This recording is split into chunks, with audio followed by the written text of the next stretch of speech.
स्वागत है आपका हमारे मेहनती किसानों को समर्पित फोन इन कार्यक्रम राम राम सा में। इस अनूठी चौपाल की लोकप्रियता का अंदाजा हमें इस बात से लग जाता है कि जब 6 बजते ही हमारे किसान भाइयों के फोन आने लगते हैं और ये सिलसिला कार्यक्रम के समाप्त होने के बाद तक चलता रहता है। आपके इस प्यार और आशीर्वाद के लिए मैं आप सभी का तहे दिल से आभार प्रकट करता हूँ। ये कार्यक्रम आपका है और आज फिर आप 0141 451 5103 पर हमसे जुड़ सकते हैं। तो आइए प्रारंभ करते हैं आज का राम राम सा।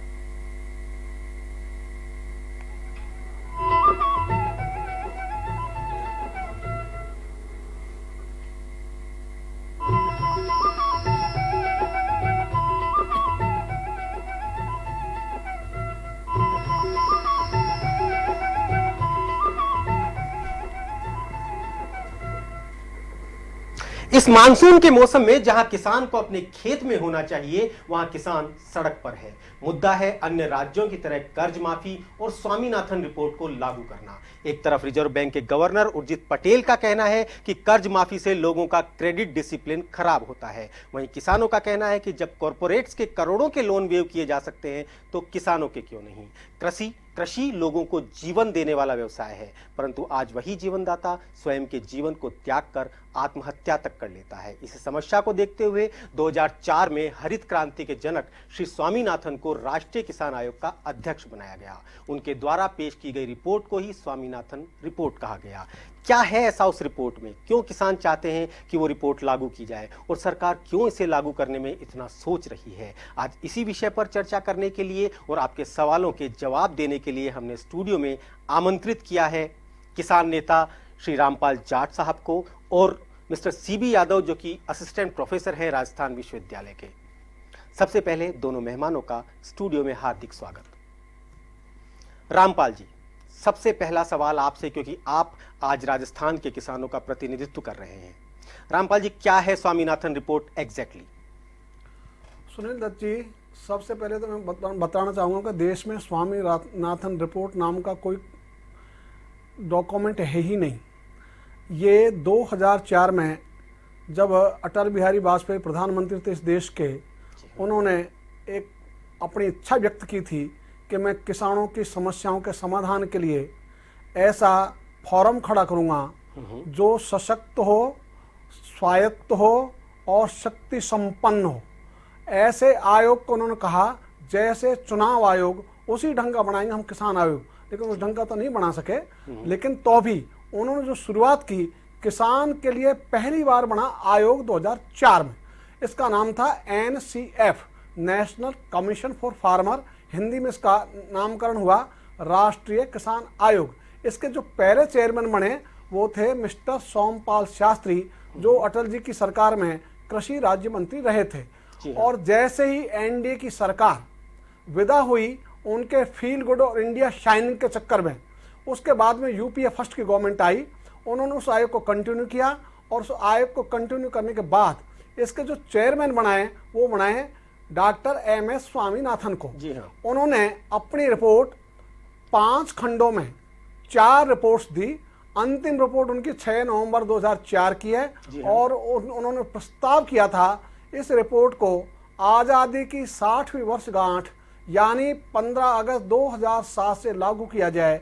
और उस रिपोर्ट के आधार पर 2007 में एक बनी थी कृषि नीति भारत सरकार की, जिसे संसद ने अनुमोदित किया। तो अधिकांश जो विषय थे वो सारे के सारे समेट लिए गए थे कृषि नीति 2007 में। उसका नाम दिया था परिशोधित कृषि नीति 2007। जी हाँ। जो विषय बचा वो बहुत महत्वपूर्ण विषय था और आज उसी को लेकर पूरे देश में सभी किसान संगठन, सभी किसान उसको लागू कराने के लिए अपने अपने स्तर पर संघर्षरत है, प्रयासरत है। वो उनका एक जो पैरा है बहुत महत्वपूर्ण है। उसमें उन्होंने लिखा, किसानों की घर ले जाने योग्य वास्तविक आमदनी वो होनी चाहिए सिविल कर्मचारियों से तुलना योग्य। और इसके लिए उन्होंने कहा, जी हाँ, इसके लिए जो लागत आती है खेती में, उस लागत पर कम से कम 50% लाभ जोड़कर निर्धारित हो न्यूनतम समर्थन मूल्य, जी हाँ। और न्यूनतम समर्थन मूल्य के निर्धारण के उपरांत उसकी खरीद की हो सुनिश्चितता गारंटी भारत सरकार की। ये जो उनकी रिपोर्ट है, आज उसी को लागू करने के लिए कि रिपोर्ट 15 अगस्त 2007 से लागू हो, और इसलिए कहा 15 अगस्त 2007 से लागू हो, जो आपने कहा कर्ज माफी हम मांग ही नहीं रहे। जी हाँ। हम किसी का न तो उपकार चाहते हैं, न तोहफा चाहते हैं, न एहसान चाहते हैं, हम तो न्याय चाहते हैं। जैसे स्वामीनाथन रिपोर्ट में एक पॉइंट है सर कि कर्ज माफी की जाए, ये ठीक है, ये परमानेंट ना हो, पर तात्कालिक आवश्यकता है कि इस समय पर, और आज भी वो आवश्यकता है कि इस समय जो किसान मंदी की मार झेल रहे हैं, जो किसान मौसम की मार झेल रहे हैं, वो कर्ज माफी किए जाए, और आज किसान भी वही मांग रहा है। निश्चित रूप से सुनील दत्त जी, उसमें उन्होंने ऋण माफी की बात कही है। जी हाँ। और जो उन्होंने बात कही वो ये कह सकती है सरकार, हमने 2008-9 में जी हाँ। 70,000 करोड़ का ऋण माफ किया है, उस रिपोर्ट को आधार मानते हुए। उस रिपोर्ट के बाद में और भी कई प्रदेशों में ऋण माफियां हुई है, लेकिन हम माफी चाहते ही नहीं, हम चाहते हैं ऋण मुक्ति। और हमने कहा है, जैसे 7वां वेतन आयोग घोषणा के दिन से लागू किया गया, जी हाँ। 8 महीने उसमें विलंब हुआ, देरी हुई, तो 8 महीने का एरिया, पिछला वेतन 8 महीने का, वो सभी कर्मचारी को सरकार ने दिया। और भारत का जो संविधान है उसका अनुच्छेद 15 कहता है, जाति, लिंग, वर्ग, निवास स्थान, संप्रदाय, इनके आधार पर भेदभाव नहीं किया जाएगा।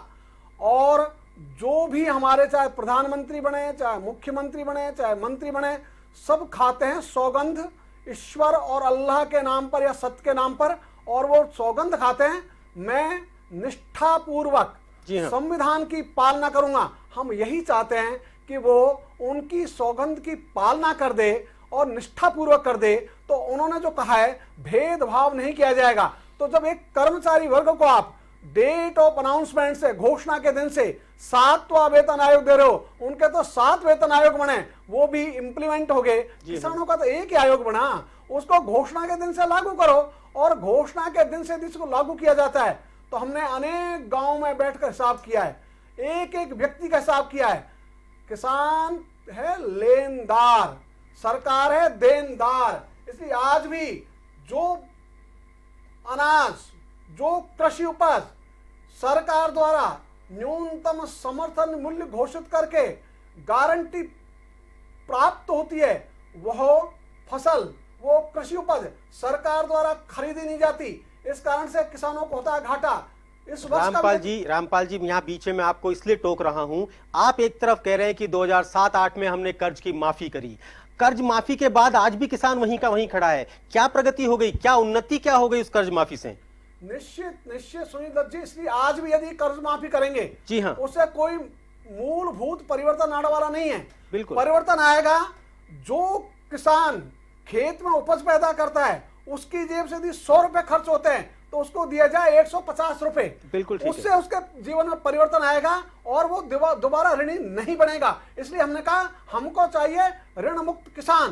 पिछला हम ऋण जो है उसका चाहते हैं हिसाब सरकार से टेबल पर बैठकर। यदि सरकार लेनदार हो तो किसान देने को तैयार है, और यदि किसान लेनदार है तो सरकार को देने को तैयार रहना चाहिए। और ये टेबल का हिसाब जिस दिन हो जाएगा, उस दिन हिंदुस्तान का एक भी किसान ऐसा नहीं रहेगा जिस पर कोई ऋण बकाया होगा।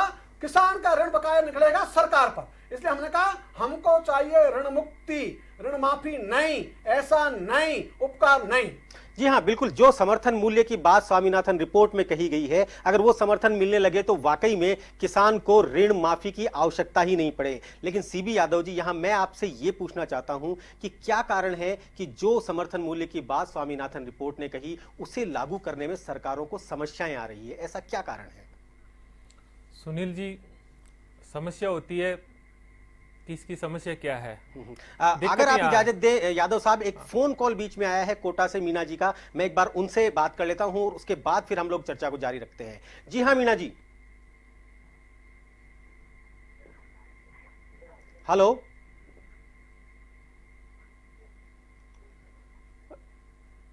आप सुन पा रहे हैं मीना जी मुझे? शायद तकनीकी खराबी है। हाँ जी बोलिए। हेलो। जी मीना जी बोलिए। हाँ सर, आवाज स्पष्ट नहीं आ रही है आपकी। बिल्कुल अब स्पष्ट आ रही है। अब अगर आप अपना सवाल पूछेंगे तो हम तक पहुंच जाएगा। अच्छा अच्छा, सवाल तो मैं पूछना चाह रहा हूँ सर, जो कि मतलब जो किसान की जो भी उपज है उसको सही मूल्य नहीं मिल पाता सर। जी हाँ बिल्कुल सही कह रहे हैं आप। आज सुनिए सर, मैं पूछ रहा हूँ कि जो किसान है उसकी उपज का उसको सही मूल्य नहीं मिल पाता मंडियों में। बिल्कुल सही। आप हाँ, सवाल क्या मैं पूछना चाह रहे हैं रामपाल जी इसमें? से सवाल करना चाहता हूँ सर। हाँ जी बिल्कुल, रामपाल जी आपके सामने हैं, आप सवाल पूछ सकते हैं। हाँ, तो उनकी उपज का उनको सही मूल्य मिलना चाहिए। ये बिचौले जो व्यापारी है ना, शोषण करते हैं सर। बिल्कुल सही कह रहे हैं रामपाल जी। यहाँ मानिक चंद जी ये कहना चाह रहे हैं कि उनका हाँ, सर। समर्थन मूल्य नहीं मिलता, उसके बावजूद महंगाई होती जा रही है और उसके बावजूद किसान घाटे में जाता जा रहा है। इसमें मुनाफा किसे हो रहा है? रामपाल जी आपसे जानना चाहते हैं। सुनील दत्त जी, माणिकचंद जी का जो प्रश्न है जी हाँ। मीना जी का एकदम सही है। अभी सरकार जो न्यूनतम समर्थन मूल्य तय करती है, किसान की जेब से यदि फसल पैदा करने में 100 रुपए खर्च होते हैं तो समर्थन मूल्य तय होता है 80 रुपए ज्यादा से ज्यादा। जी हाँ। उस पर भी खरीद नहीं होती, और जब खरीद नहीं होती तो किसानों को अपनी उपज बाजार में औने पौने दामों पर बेचने को विवश होना पड़ता है। इस वर्ष आप देखिए, सरसों जिसकी लागत सरकार मानती थी 1 क्विंटल पैदा करने की 4000 रुपए, सरकार ने न्यूनतम समर्थन तय किया 37 रुपए। उस पर खरीद ही शुरू नहीं की, इसलिए किसानों को सरसों बेचनी पड़ी 28 रुपए प्रति क्विंटल तक। तो ये जो घाटा है, बिल्कुल सही कह रहे हैं, इस घाटे के कारण से आज किसान दुखी है, परेशान है कि वो जो उसकी पसीने की कमाई है वो भी उसको नहीं मिल पा रही। इस कारण से इनकी बात का मैं समर्थन करता हूं और मैं कहना चाहता हूं सरकार से, सरकार समझे, यदि देश को खुशहाल बनाना है तो किसान को खुशहाल बनाना पहली शर्त है। जी हाँ, बात बिल्कुल सही है। किसान तो हर जगह घाटे में है। अगर उसकी फसल खराब हो जाए तो घाटे में है ही, और अगर फसल बहुत ज्यादा अच्छी हो जाती है तो भी उसे उसका मूल्य नहीं मिलता और वो घाटे में ही जाता है। इसी पर चर्चा आगे जारी रहेगी, मगर एक छोटे से ब्रेक के बाद देखते रहिए A1 टीवी।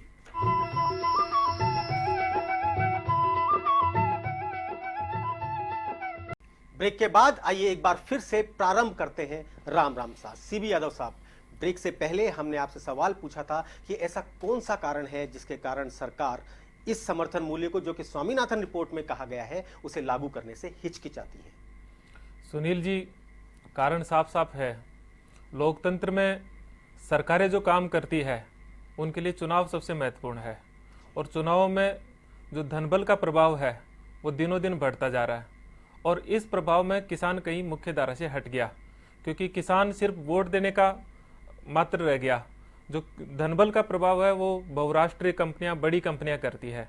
चूंकि वो जब धनबल का प्रयोग करती है तो उनके हित में नीतियां बनती है, किसान उसमें कहीं दूर दूर तक नहीं आता। इसका उदाहरण सिर्फ इसी बात से है कि इन बहुराष्ट्रीय कंपनियों के लिए अगर बजट के, केंद्रीय सरकार के बजट के आंकड़ों को देखें, राज्य सरकारों को तो छोड़ दो, तो भी लगभग 6.5 लाख करोड़ रुपए के इंसेंटिव्स देते हैं। जब किसान को थोड़ी बहुत भी सहायता दी जाती है तो उसे कहा जाता है सब्सिडी।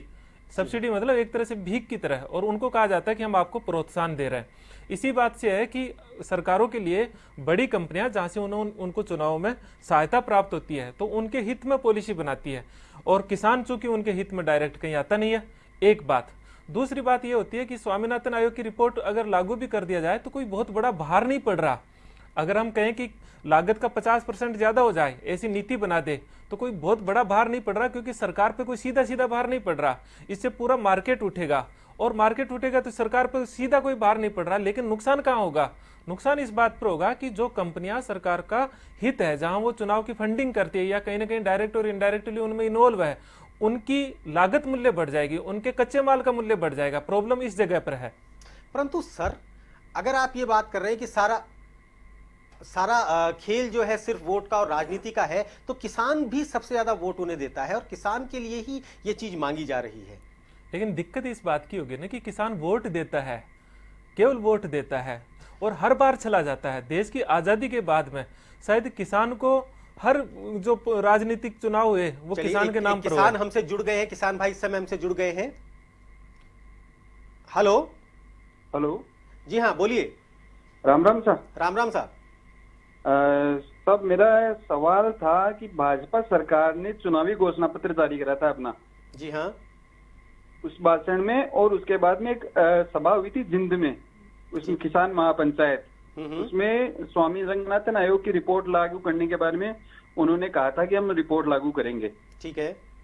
ठीक है, मेरा ये सवाल है कि अब इतना टाइम हो गया, राजस्थान में भी सरकार है बीजेपी की और केंद्र में भी सरकार बीजेपी की है, जी हाँ।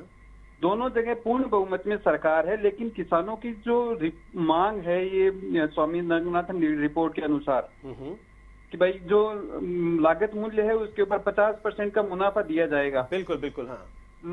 वो अभी तक लागू नहीं करी गई है। जी हाँ। और दूसरा मेरा इसी से जुड़ा एक सवाल और है कि जैसे 7वां वेतन आयोग लागू हुआ था अपने देश में, तो 2007 उसके बाद में जैसे 7-8 महीने की जो सैलरी आयोग ने जब घोषणा करी, उसके बाद में 7-8 महीने की जो उनको बैलेंस पैसा नहीं मिला था बढ़ा हुआ। हेलो, जी हाँ, जी हाँ, सुन रहे हैं, हम सुन रहे हैं, बताइए आप शॉर्ट में अपना आंसर प्रश्न पूछिए। जो गैप आया उसमें, जी हाँ, 7-8 महीने का, उसका उनको अलग से बेनिफिट दिया गया सरकारी कर्मचारियों को। जी हाँ। तो क्या किसानों को भी इस तरह की कोई दिया जाएगा क्या? क्योंकि 2007 में ये रिपोर्ट आई थी, उसके बाद से अभी तक लागू नहीं करी। 2017 चल रहा है, लगभग 10 साल होने को आया। शायद आपने टीवी थोड़ा सा लेट ऑन किया। मैं आपको बता दूं, शायद आपने टीवी थोड़ा सा लेट ऑन किया। रामपाल जी इसी मुद्दे पर पहले चर्चा कर चुके हैं और ये मांग उठा चुके हैं, बट फिर भी मैं चाहूंगा एक बार रामपाल जी आपको अपने हिसाब से अपना जवाब दें। राम राम साहब, अच्छा लगा आपको ये प्रश्न पूछने का मौका दिया A1 टीवी ने और सुनील दत्त ने, इसलिए मैं तो चाहूँगा कि ये जो आप मौका दे रहे हैं, ये किसानों में चेतना, और किसानों की चेतना का मतलब है देश में चेतना, ये अच्छा काम है। और मैं ये कहना चाहूँगा इस मौके पर, ये जो रिपोर्ट है राष्ट्रीय किसान आयोग की, निश्चित रूप से ये 15 अगस्त 2007 से लागू होनी चाहिए। जी हाँ। और जो हमारा बकाया निकलता है वो सरकार को देना चाहिए। सरकार अभी देने को तैयार नहीं है। इतना ही नहीं, आप जो कह रहे थे अभी प्रश्न में कि इन्होंने वायदा किया था, निश्चित रूप से हमारे माननीय प्रधानमंत्री जी ने पूरे देश में घूमकर कहा था, पिछली सरकारों ने मर किसान कर दिया, हमको वोट दो, हम जय किसान करेंगे। इसके लिए उसको जो लागत आती है कम से कम 50% उसको लाभ देंगे।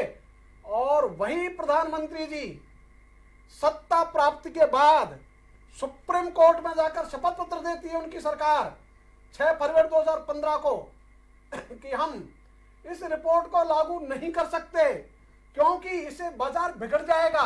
मैं पूछना चाहता हूं, इस मंच के माध्यम से सरकार से कहना चाहता हूं, आप बाजार की चिंता कर रहे हो?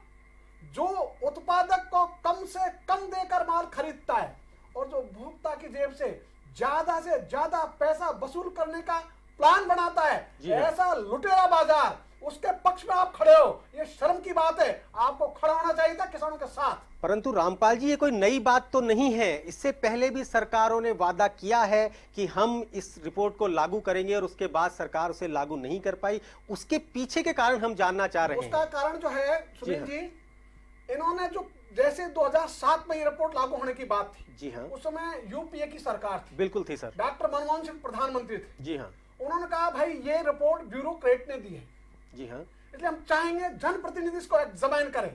तो उन्होंने कमेटी बिठाई 2010 में, जी हाँ, अलग अलग दलों के 4 मुख्यमंत्री, हरियाणा, पंजाब, बंगाल और बिहार, उनकी कमेटी बनाई। उनसे कहा आप ये जांच करके दो कि ये जो किसान आयोग की रिपोर्ट है ये व्यावहारिक है कि नहीं, इसको हम लागू करें कि नहीं करें। तो उन्होंने दिसंबर 2010 में रिपोर्ट दी कि ये रिपोर्ट लागू होनी चाहिए, एकदम व्यावहारिक है। और उसके बाद में जो सुप्रीम कोर्ट में याचिका लगी इस रिपोर्ट को लागू करने के लिए, तो वही सरकार लगातार समय लेती रही और समय लेते लेते करवटें बदलते बदलते वो विदा हो गई।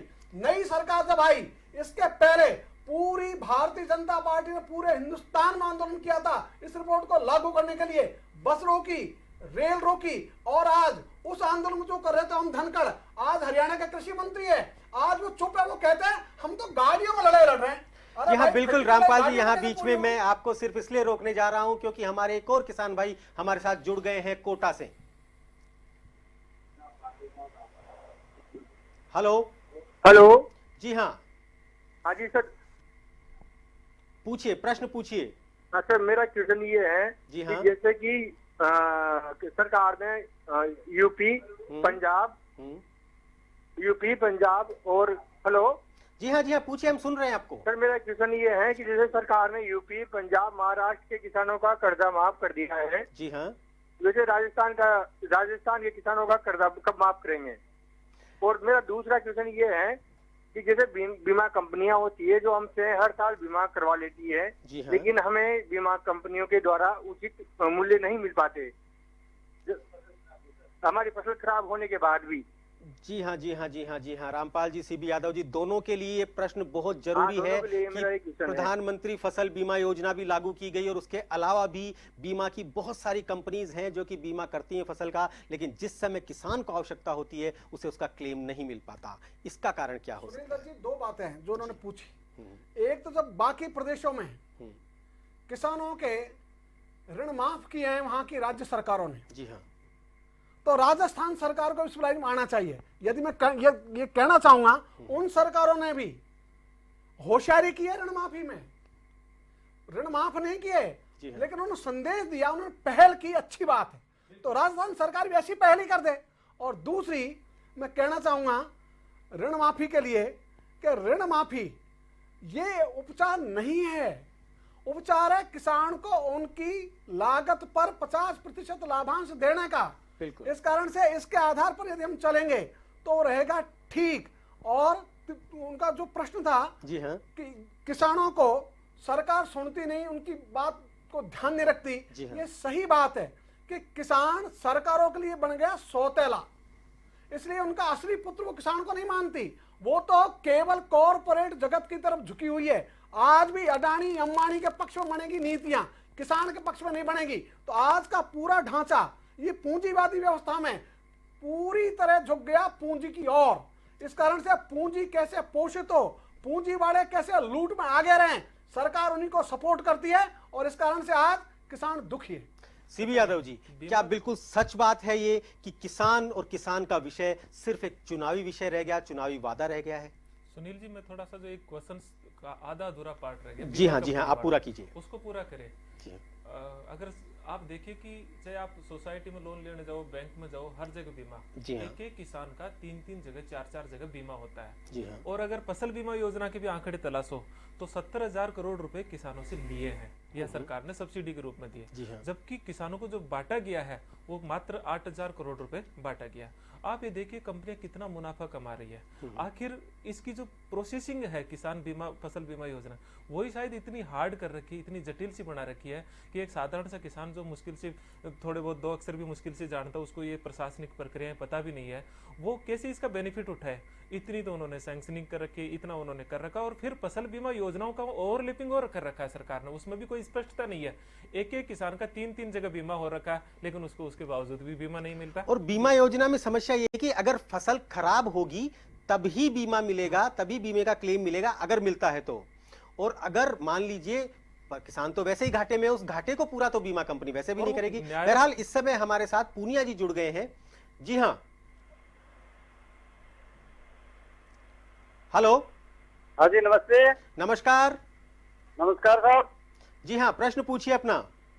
मैं तो साहब ये पूछ रहा था कि ये जो गाय और सांड है जो खेती को बर्बाद कर रही है, जी हाँ, उसके लिए कोई सरकार कोई समाधान करेगी या वैसे ही खेती बर्बाद होती रहेगी? जी हाँ, बिल्कुल, वाकई में ये आपका प्रश्न बहुत सही है। हालांकि आज के विषय का नहीं है सर, और इसकी तो कोई सीमा नहीं है। ये काला धन है ना, ये मोदी जी खेतों में लेके आ गए।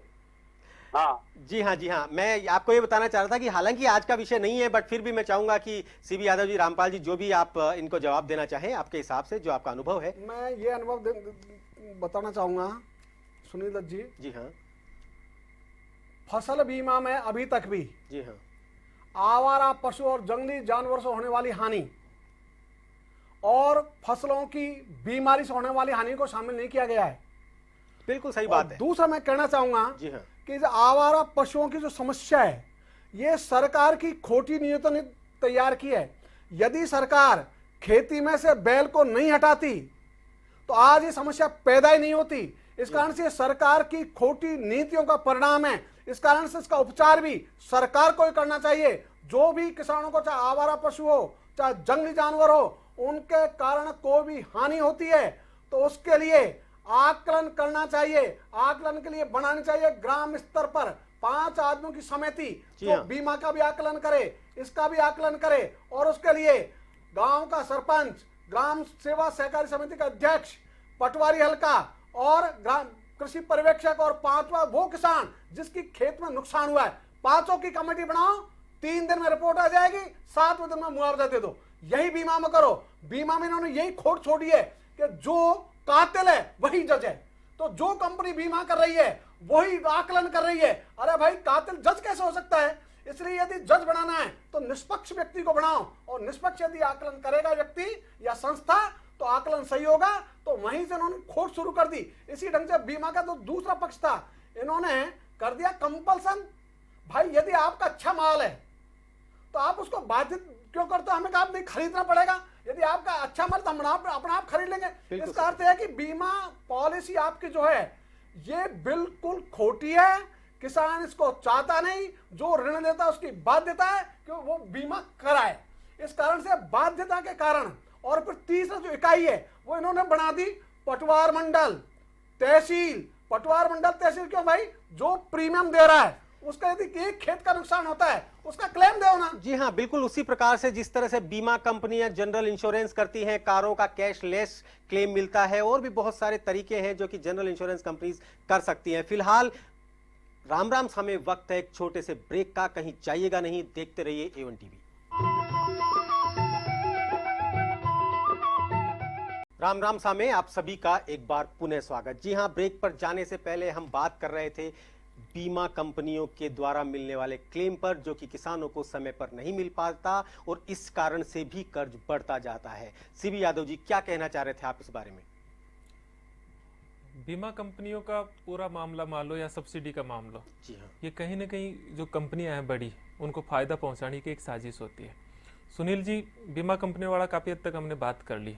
जो गवर्नमेंट सब्सिडी देती है जो किसानों के इंस्ट्रूमेंट पे, 70%, 80%, उनका भी एक बहुत बड़ी साजिश देखो उनकी, कि वो सब्सिडी किनको देती है? कंपनियों की। कंपनियां उस प्रोडक्ट की माल पहले ही 3 गुना ज्यादा रखती है। अब 80% सब्सिडी रखी तो 20% किसान से लेगी, मतलब उस चीज का लागत लगभग 70-80% तो किसान से ले लिया और ऊपर से सरकार से ले लिया।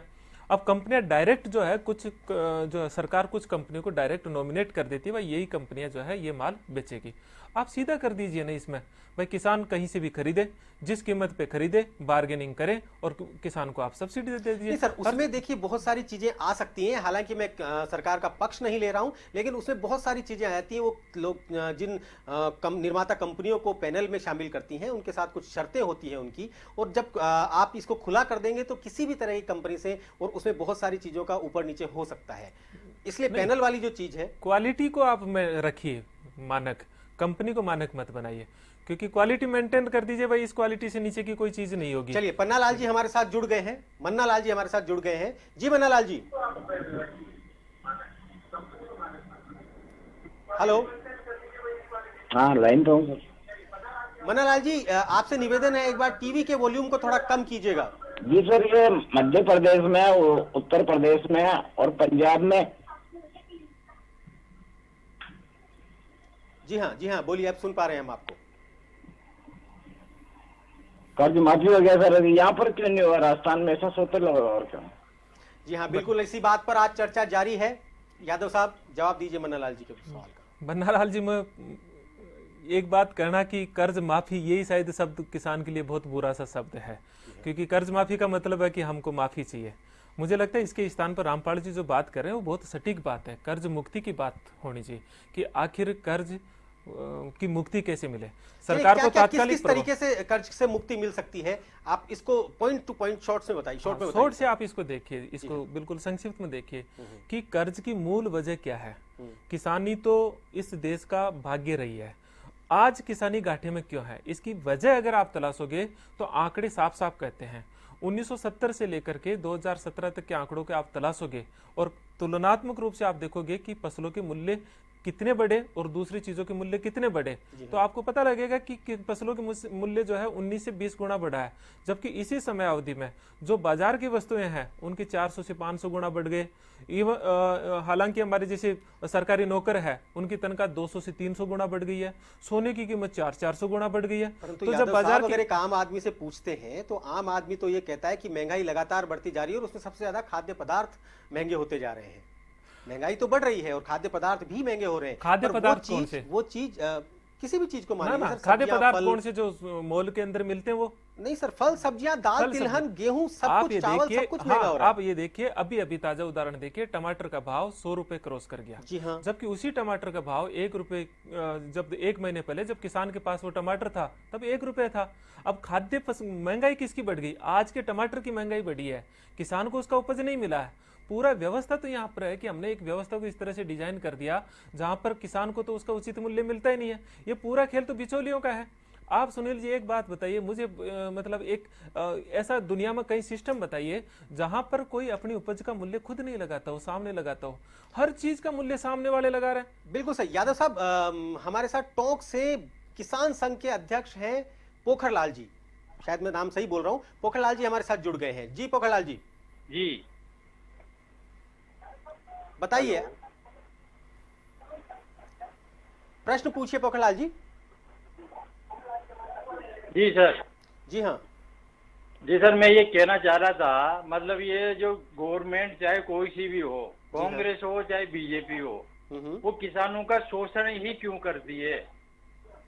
जी, जैसे समर्थन मूल्य घोषित कर दिया गवर्नमेंट ने, तो ये समर्थन मूल्य घोषित करने से तो किसान को तो कोई फायदा मिला ही नहीं, क्योंकि उनके सेंटर खुलते ही नहीं है, खरीद केंद्र खुलते ही नहीं है। पोखरलाल जी आपकी बात बिल्कुल सही है और आज इसी पर हमारी चर्चा जारी है। फायदा हुआ? जी हाँ बिल्कुल बिल्कुल, आप सब्जियां होने पौने दामों में बिक रही है।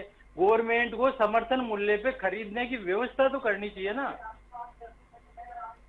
जी हाँ बिल्कुल, ये किसान का दर्द है जो आपके मुंह से निकल रहा है, जो आपकी आवाज से निकल रहा है, बिल्कुल किसान का दर्द है। और आज लगभग ये 5वां सवाल है जो इसी पर डिपेंड है। मैं एक बार फिर से आऊंगा रामपाल जी के पास कि वो आपको आपके सवाल का जवाब दे। हालांकि सवाल नहीं है, ये आपका दर्द है।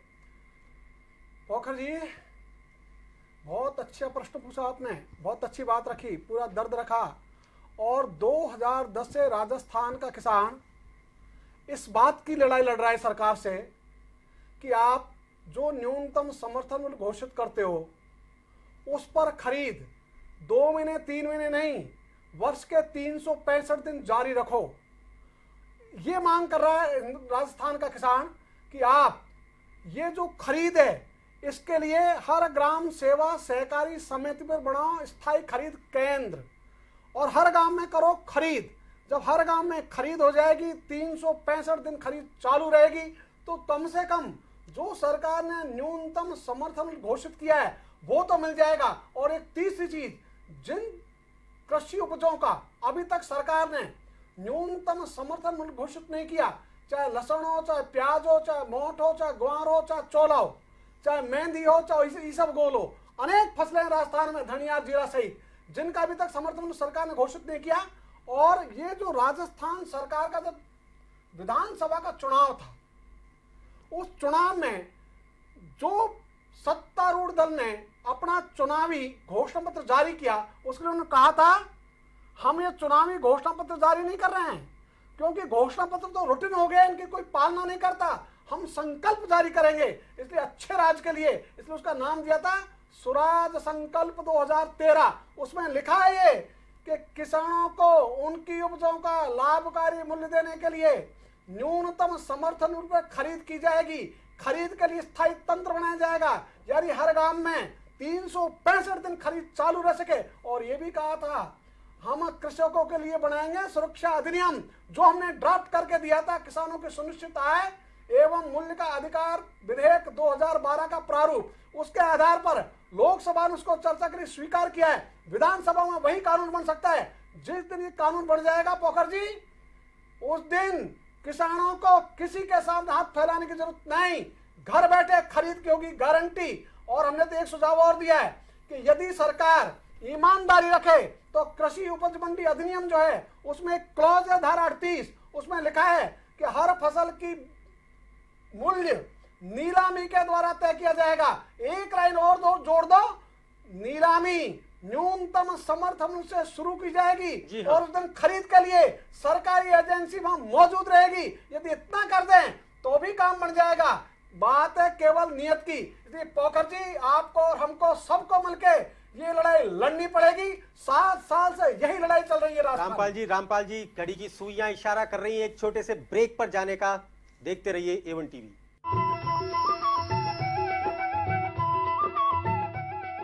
जी हां, स्वागत है आपका एक बार फिर से ब्रेक के बाद। आइए फिर से प्रारंभ करते हैं। राम सीबी यादव साहब, आप न्यूनतम समर्थन मूल्य के बारे में कुछ बता रहे थे, मैं चाहूंगा आप कंटिन्यू करें। सुनील जी, मुझे लगता है न्यूनतम समर्थन मूल्य की पूरी रणनीति है वो एक धोखेबाज की रणनीति है। आप देखिए, इसका जो फॉर्मूला तय किया है जी हाँ। और ये जो डिसाइड किया जाता है वो कृषि लागत और विनियामक आयोग द्वारा।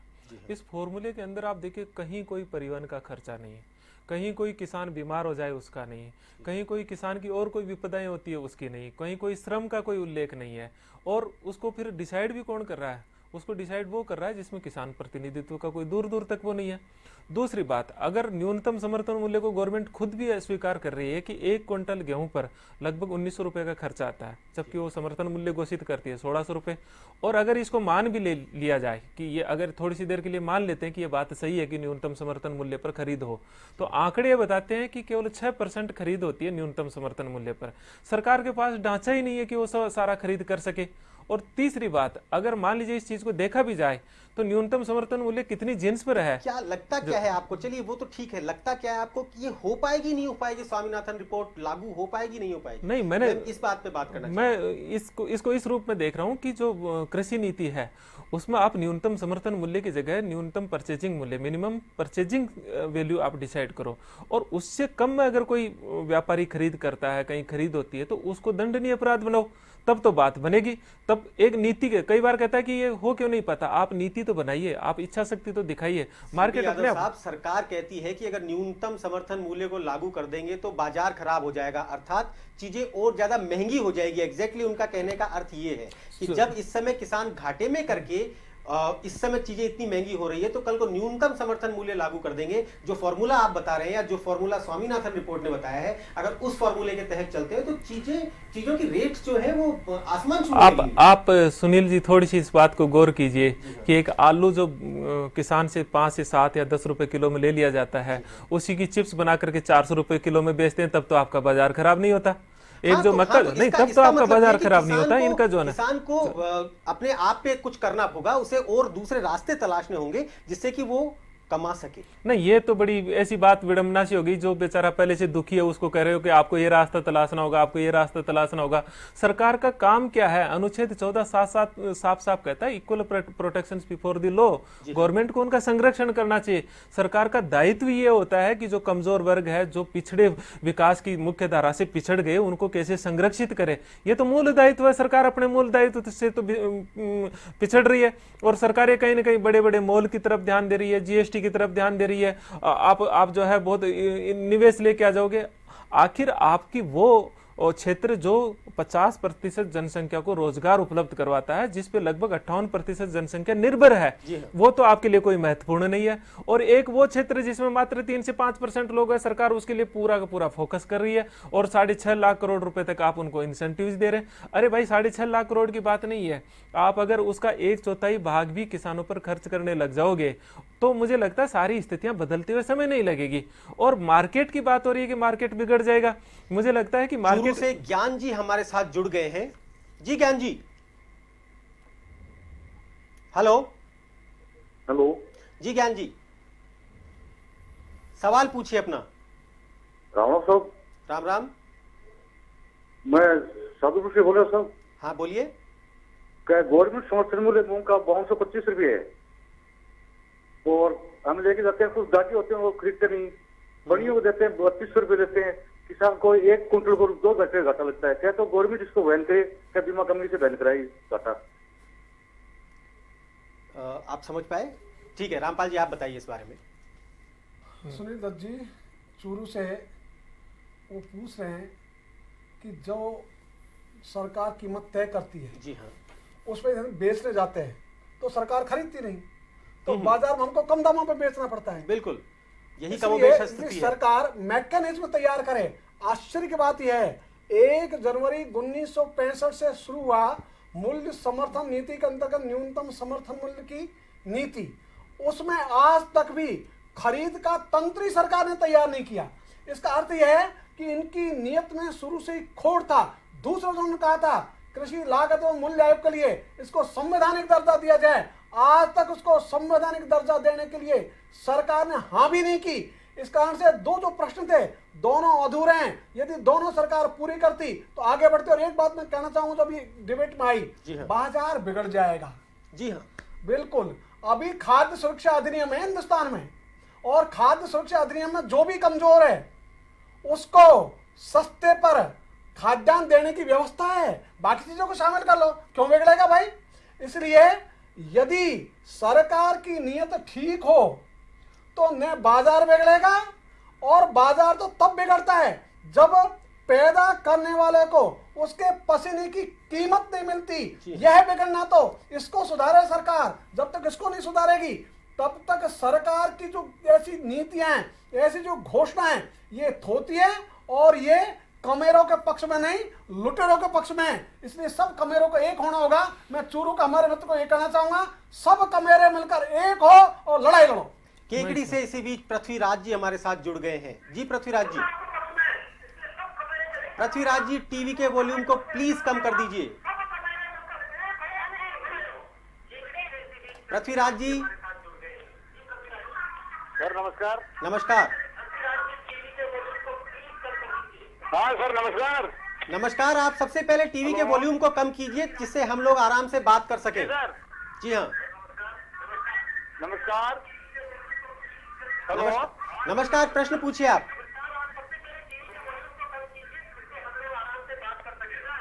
जी सर, सर मैं कह रहा हूँ, हेलो।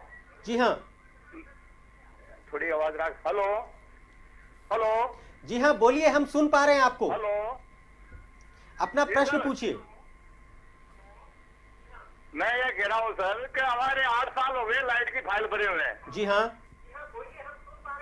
8 साल हो गए लाइट की फाइल भरे हुए हैं और हमारी लाइट अभी तक लगी नहीं। 8 साल में ये महारानी क्या कर रही है वसुंधरा जी? अभी तक लाइट नहीं लग रही सर। हम 2-2 लाख का डीजल डालते रहेंगे हर साल ही। 8 सालों से परेशान हो रहे हैं सर। आज का सब्जेक्ट थोड़ा सा अलग है, लेकिन फिर भी मैं चाहूंगा कि रामपाल जी आपसे बात करें। आप जो बात कह रहे हैं वो सही है। किसान को अपना उत्पादन खर्च कम हो, इसके लिए उनकी चिंता है कि यदि लाइट होगी तो उनका उत्पादन खर्च घटेगा, डीजल से उत्पादन खर्च बढ़ता है। और मैं एक उल्लेख करना चाहूंगा 2008 के बजट का, जिसमें घोषणा की गई थी कि 2009 में मांगते ही मिलेगा कृषि कनेक्शन।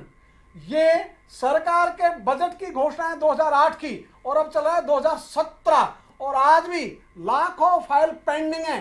तो आप अपनी बजट की घोषणाएं पूरी नहीं करते तो ये तो इन्हीं मुख्यमंत्री जी की बजट की घोषणा, किसी और की नहीं। तो खुद की यदि बजट की घोषणाओं को मुख्यमंत्री पूरा करना शुरू कर दे तो खेती की लागत घटेगी। और जो आपने प्रश्न उठाया, फिर कोई नहीं बिगड़ेगा। यदि लागत कम आएगी तो किसान को भी लाभ होगा और उपभोक्ता को भी लाभ होगा, दोनों ही बचेंगे। और मैं कहना चाहूंगा 65% किसान ही उपभोक्ता है। जी हाँ, इसलिए 65% किसान जब उपभोक्ता है। मैं इसी बात को थोड़ा सा जो बीच में अधूरी रहेगी, अगर आप जैसे हम बात कर रहे हैं कि इससे जो है बाजार बिगड़ जाएगा। बाजार हमेशा काम करता है मांग और पूर्ति पर, और सबसे बड़ा जो खरीदार है, जो उपभोक्ता है, वो खुद किसान है। अगर किसान को उपज का सही मूल्य मिलेगा, कोई भी अर्थशास्त्री से पूछ लीजिए आप उससे बाजार उठेगा, क्योंकि वो डिमांड क्रिएट करेगा, उससे बाजार में चीजें उठेगी। वही चीज प्रोसेस होकर कहीं ना कहीं इकोनॉमी में गवर्नमेंट को राजस्व की ज्यादा प्राप्ति होगी। दूसरी बात जो अभी जो हमारे भाई उठा रहे हैं किसानों की बिजली कनेक्शन वाली, मेरा उसमें एक अलग ही अनुभव है कि एक फ्लैट रेट का सिस्टम चल रहा है सरकार का, और दूसरी तरफ आप आजकल सरकारें एक नया काम कर रही है कि जिसका एक बार ट्रांसफार्मर जल गया वहां पे मीटर लगा देते हैं। ऐसा देश किस दुनिया में और किस देश में ऐसा कानून है कि जहां एक किसान तो 1500 रुपये पे करता है और दूसरा किसान उतनी बिजली का उपभोग करता है और वो 10,000 रुपये पे करता है?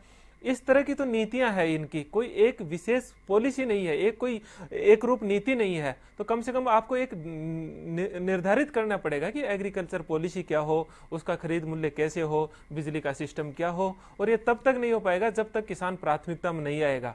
और ऐसा भी है कि जब तक किसान प्राथमिकता में नहीं आएगा आपका बाजार बिगड़ेगा ही, क्योंकि किसान अगर कमजोर है, आंकड़े बताते हैं कि हर 47 मिनट पर एक किसान आत्महत्या कर रहा है। शर्म की बात है हम लोगों के लिए कि हम किस देश में निवास कर रहे हैं जिसको कृषि प्रधान अर्थव्यवस्था कर रहे हैं। उसका किसान जो है आज आत्महत्या करने पर मजबूर हो रहा है, और वो भी इस हद तक।